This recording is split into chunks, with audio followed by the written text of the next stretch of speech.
ये एग्जाम चल रही है director of art Maharashtra state के द्वारा आयोजित ये ड्राइंग ग्रेड परीक्षा है जो कि दिनांक 24 से 27 के बीच आयोजित है। इसमें एलिमेंट्री ग्रेड और इंटरमीडिएट ग्रेड के पेपर हो रहे हैं।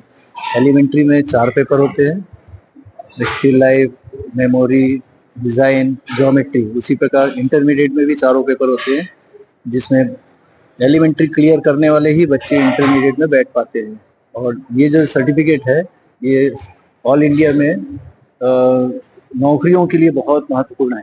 छत्तीसगढ़ शासन विशेष तौर पे इस सर्टिफिकेट पर जोर देती है।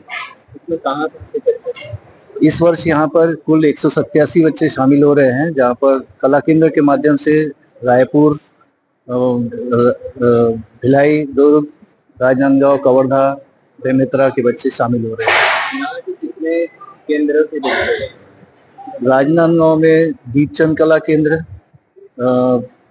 यामिनी कला केंद्र और विनायक कला केंद्र से बच्चे शामिल हो रहे हैं। स्टेट हाई स्कूल के भी है, प्राइवेट बच्चे स्टेट हाई स्कूल से बैठे हैं। मैं Sunil Bhagwat, state high school Rajnandgaon.